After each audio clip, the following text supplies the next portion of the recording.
सबसे पहले अगर छात्र आंदोलन हुआ होता तो जिस दिन पहली बार अभिजीत दीपके आया था 6 तारीख को, उसी दिन इतनी संख्या क्यों नहीं आई। अगर सोनम वांगचुक के लिए आना होता तो जिस दिन सोनम वांगचुक को उठाया गया था और अस्पताल में भर्ती कराया गया था, उस दिन ये लोग क्यों नहीं आए थे। इसका मतलब संसद शुरू होगा और तमाम राजनीतिक दल अपने अपने भेड़ों को भेज दिए कि जाओ दिल्ली में आग लगा दो। दिल्ली पुलिस के जवान, क्या वो गरीब के बच्चे हैं या अमीर के बच्चे हैं, नेताओं के बच्चे हैं, उन पे पत्थरबाजी हो रही है। ये छात्र है, छात्र दिल्ली पुलिस से पत्थरबाजी करेंगे कश्मीर के तरह। ये पत्थरबाजी शाहीन बाग वाले, वही कुदरती बिरयानी शाहीन बाग का, वही लोग, वही अरुंधति राय, यही योगेंद्र यादव, वही राकेश टिकैत, वही तमाम वो चेहरे हम देखेंगे, नाम रहेगा अल्लाह का, वही लोग जब पहुंचते हैं और उसी तरह की पत्थरबाजी शुरू हो जाती है आज दिल्ली पुलिस पे। और जिस तरह से संयमित रही दिल्ली पुलिस कि अगर मारना होता तो तोड़ दिया होता, लेकिन उन लोगों ने सिर्फ बढ़ने से रोका है, सिर्फ बोला कि संसद को प्रोटेक्ट करना है। कोई अगर घुस जाए अभी और जाकर के ठोक दे, यहाँ सारे भ्रष्टाचारी तो बैठे हुए हैं, क्या नेशनल हेराल्ड के भ्रष्टाचारी नहीं है। संसद के अंदर कोई मार दे, चारा चोर के पार्टी के नेता है मार दे, शराब घोटाला वाले को मार दे। और 12 बजे देखिए किस तरह से षड्यंत्र किस तरह से फैलाया जाता है।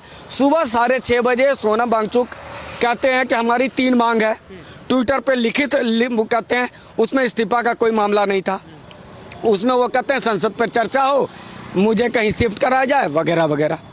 उसके बाद 12 बजे अभिजीत दीपके, वो सौरभ दास इनका जो है आम आदमी पार्टी वाला, वो संसद चला जाता है जेपी नड्डा जी से मिलने के लिए। और उसके बाद ये पत्थरबाजी शुरू होते है, उसके बाद ये हंगामा शुरू होता है। सोचिए कि ये लोग पीछे हो गए और ड्रामा करने आगे भेज दिया गया। और ये बताइए छात्रों का आंदोलन था कहाँ से। छात्र इतने दिन से नहीं आए थे। जब आम आदमी पार्टी आका, जब अभिजीत दीपके का आका अरविंद केजरीवाल पहुंचा, जब मनीष सिसोदिया पहुंचा, टिकट ब्लैकिया पहुंचा, तब ये लोग पहुंचे हैं। आज कोई उत्तर प्रदेश से आ रहा है, कोई महाराष्ट्र आ रहा है। भाई जिस दिन 6 तारीख को ये लोग क्यों नहीं आए, अब जिस दिन सोनम वांगचुक को उठाया गया उस दिन क्यों नहीं आए। इसका मतलब यह है कि 20 तारीख पार्लियामेंट को चलने नहीं देना है, इसके लिए षड्यंत्र। इस बार हिंडनबर्ग इनका बाप काम नहीं आया, इस बार विदेश से कोई रिपोर्ट काम नहीं आई, तो इस बार नया बहाना ढूंढा गया, संसद को नहीं चलने देंगे। और आग लगाने की पूरी तैयारी नेपाल। अगर नेपाल बनेगा ही अगर देश में, तो तमाम पार्टियों के भ्रष्टाचारी कौन बचेगा। चारा चोर बचेगा या नेशनल हेराल्ड वाले बचेंगे या दारू वाला बचेगा या शीश महल बचेगा।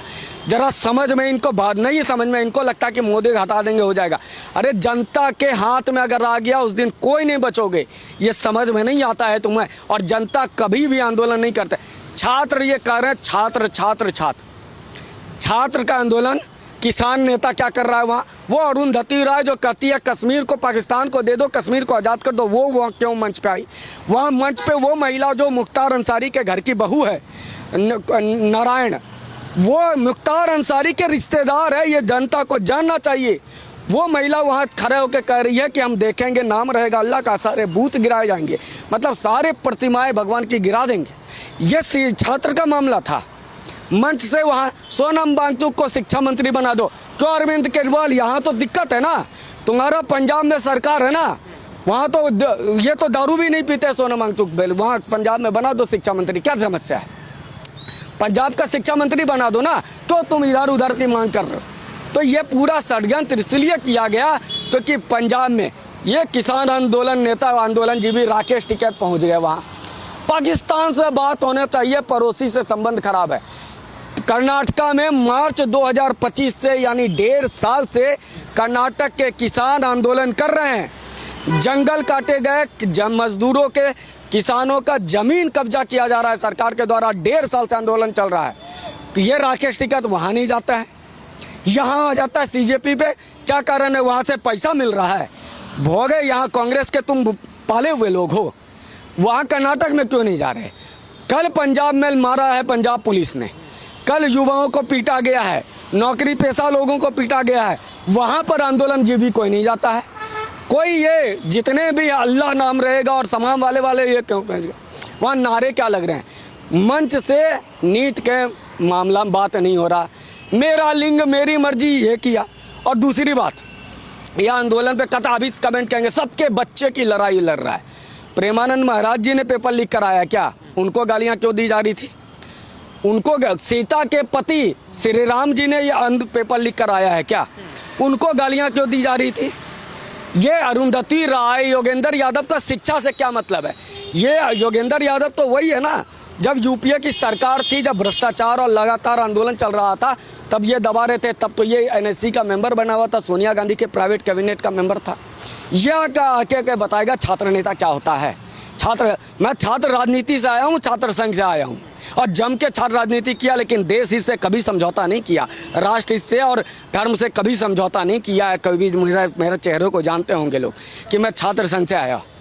लेकिन इस तरह से आप लोग छात्रों के अच्छे मुद्दे को किस तरह से विषाक्त कर दिया इन आंदोलन जीवियों ने। नीट का मामला हुआ, सब लोग दुखी थे, लेकिन वहां मंच क्यों था जिनने ये कहा, कोई आके बोल दिया तुम्हारे मंच पे कैसे चढ़ गया, तुम्हारा बाप था।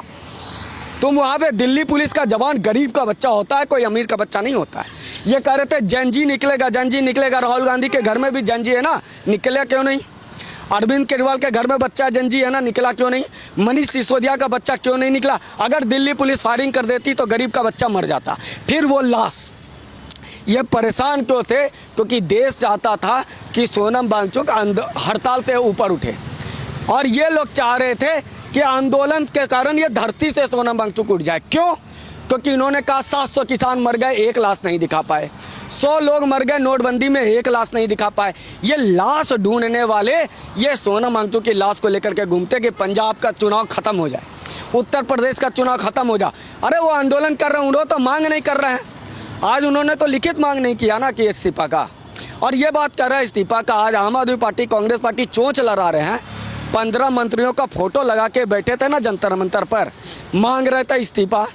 दे दिया था 15 कांग्रेस का मंत्री लोग इस्तीफा। क्या शीश महल पर अरविंद केजरीवाल से जेल गया, उसके बाद बोला नहीं हम इस्तीफा नहीं देंगे, जेल से कानून सरकार चलाएंगे। और आज ये कह रहे हैं कि इस्तीफा दो मंत्री, इस्तीफा दो, और इस्तीफा दे दे मंत्री, दूसरा मंत्री आएगा। तब तक नीट का एग्जाम तो हो गया, और जिसका नीट का एग्जाम हुआ उसका रिजल्ट भी आ गया। बच्चे एडमिशन के लिए परेशान हो रहे हैं, और एक जिस बच्चे की तबीयत खराब हुआ वो उसकी माँ पहुंची, उसने तो स्याही फेंका अभिजीत दीपके पे कि तुम चीट की हो। वहाँ नीट का बात ही नहीं हो रहा है, वहाँ मामला कुछ और चल रहा है। कश्मीर की आज़ादी मिलने से नीट पेपर लीक नहीं होगा। ये ऐसे देश विरोधियों लोगों को सामने रख करके तुम सोच रहे हो कि यहाँ पर हम आंदोलन कर लेंगे। दुनिया बेवकूफ़ है, राहुल गांधी नहीं है दुनिया की, समझता नहीं है। आज राहुल गांधी से पूछा गया, और एक बात समझिए, पहले दिन 1000 लोग नहीं पहुंचे, 20 दिन से 1000 लोग नहीं पहुंचे। 20 तारीख को पूरा षड्यंत्र, जिस दिन संसद चलना शुरू हुआ उसी दिन ये संभव क्यों हुआ? इसका मतलब पूरी प्लानिंग के साथ, और वो भी पहुंच गई अखिलेश यादव की पत्नी। करे तानाशाही है। तानाशाही क्या होता है गूगल कर लेना। अखिलेश यादव मुख्यमंत्री थे, एक महिला का बलात्कार हुआ, एक महिला पत्रकार पूछी, अखिलेश जी एक महिला का बलात्कार हो गया। अखिलेश यादव उस महिला पत्रकार से पूछते हैं, ए तुम्हारा तो नहीं हुआ? ये था तानाशाही। तानाशाही ये कहते हैं, मतलब ये कहते हैं मोदी जी तानाशाह हैं। कहाँ पे खड़े होके? कनॉट प्लेस में। वहाँ से मोदी जी का आवास 1 किलोमीटर, ऑफिस 1-1.5 किलोमीटर, और दिल्ली पुलिस नीचे खड़ी है। अगर मोदी तानाशाह है तो तुम लोग जिंदा कैसे हो? आज अरुंधति राय जो खुलेआम कश्मीर को भारत का विभाजन की बात करते हो, जिंदा कैसे है? ये आंदोलनजीवी राकेश टिकैत जो कभी शिक्षाविद बन जाता है, कभी किसान नेता बन जाता है, कभी कांग्रेस के मंच पर सुनामी लाता है, ये जिंदा कैसे है? ये जेल से बाहर क्यों है? अगर तानाशाही है मोदी, तो फिर यह अभिजीत दीपको को उस दिन क्यों नहीं अरेस्ट कर लिया? तो ये समझिए, ये असल तानाशाह यही लोग हैं जो आज उनके खिलाफ जाइएगा, वहाँ पत्रकार को मारा, एक महिला पत्रकार को पीटा गया। आज मेरे सामने की बात है, महिला पत्रकार को पीटा गया। मैं वहाँ पर पुलिस वालों पे पत्थरबाजी हुई। ये कौन लोग थे भाई? ये वही लोग हैं। पूरी गाड़ी पत्रकारों की तोड़ दी गई। तानाशाही ये होता है कि मेरे तरह की बात करो नहीं तो तुमको बदनाम कर देंगे। अब कौन से यहाँ पे अभी मीडिया में बैठे हुए दलाल अभी आएंगे, बुजुर्ग जो पत्रकारिता जिंदगी भर कांग्रेस की दलाली की, वो अभी पैनलिस्ट में बैठेंगे और यूट्यूब चैनल पे आएंगे, ज्ञान देंगे कि रीच आउट करना चाहिए था, बात करना चाहिए था। क्या बात करते कि कश्मीर को आज़ादी देनी है? क्या बात करते कि अल्लाह का नाम रखना है? क्या बात करते इनसे कि सीता का पति इनसे क्या बात करनी थी। और एक भी नीट का छात्र नहीं आया। मेरे घर के 2-2 बच्चे दिए हैं, भांजा भांजी दोनों दिया है, कोई मतलब नहीं है। एग्ज़ाम दिया, रिजल्ट आया, दुखी है हम भी। लेकिन उसके लिए इनका मल ढोए, इन नेताओं का मल हम अपने बच्चों के कंधे पे डाल दें। मेरे बच्चों के नाम पर मत करो राजनीति। मेरे घर के बच्चे अगर हैं तो वो तैयारी करेंगे, उसको नौकरी भी इसी सरकार में मिलेगी। तुम्हारी सरकार में तो लठ मारा है तुम लोगों ने। आज ये बात कर रहे यूपीए सरकार में सारे साले आईएएस बने हुए थे। ये अगर ये अभिजीत दीपको को नौकरी नहीं मिला तो यह जाके पूछो। सवाल यह है कि इसके पूरे कॉल डिटेल्स होने चाहिए सारे नेताओं के सार्वजनिक, कि क्या प्लानिंग थी, कैसे किया गया, कौन सा छात्र साला। मेडिकल का एग्ज़ाम देने वाले छात्र बड़े सभ्य होते हैं। जब मैं ट्रेन से जब देखिए एग्ज़ाम देने जा रहा होता है, बहुत सभ्य होता है। वो पत्थर चापबाजी करेगा, वो संसद घेरेगा ये। और जब तक ये छात्र चल रहा था तब तो बिल नहीं आ रहा था। ये जैसे जैसे अभिजीत वो उत्तर प्रदेश वाला वो मुलायम सिंह का बेटा आ गया, वो केजरीवाल आ गया, वो राहुल गांधी का पवन खेरा जो वहाँ आरोप लगा करके असम से भगोड़ा तपस्या पूरी करके आया है, वो पहुँच गया, तब यह हंगामा हुआ है।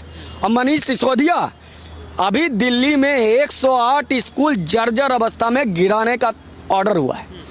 1 साल पहले तक इन्हीं की सरकार थी, 10 वर्षों तक। 1 साल पहले ही ना 108 जर्जर स्कूल थे। अगर गिर जाते तो बच्चे मर जाते। ये जर्जर स्कूलों में बच्चा पढ़ाने वाला, विज्ञापन के नाम पर शिक्षा, दिल्ली का शिक्षा मॉडल प्रचार करने वाला आज सड़क पे उतरा 12 बजे। वो टिकट बिला किया, जिंदगी भर कुछ किया नहीं, वो बता रहा है। ये लोग तय करेंगे क्या? पंजाब में स्थिति कितनी खराब है युवाओं की, नौकरी नहीं है, रोजगार नहीं है, शिक्षा नहीं है।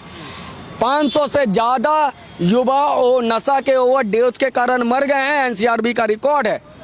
वहाँ पर कोई नहीं जा रहा। केरल में मारा जा रहा है छात्रों को, वहाँ कोई नहीं जा रहा है।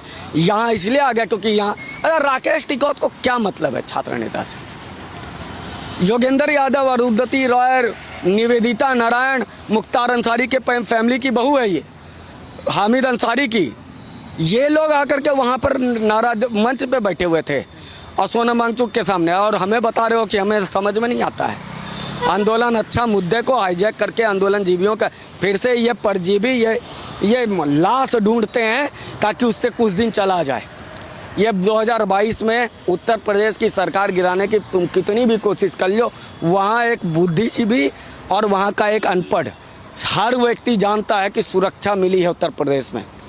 पंजाब में यह भारतीय जनता पार्टी जिस तरह से घुसी है और अकाल तख्त ने जिस तरह से भगवंत मान के खिलाफ फरमान जारी किया है, ये डरे हुए लोग इसलिए ये डिगमगाना चाहते हैं। और इस बार देश बाहर विरोधी नहीं आया कोई रिपोर्ट, देश के अंदर बैठे हुए एनजीओ वाले जो एफसीआई क्लियरेंस से डरे हुए हैं वही आज आंदोलन करने आए।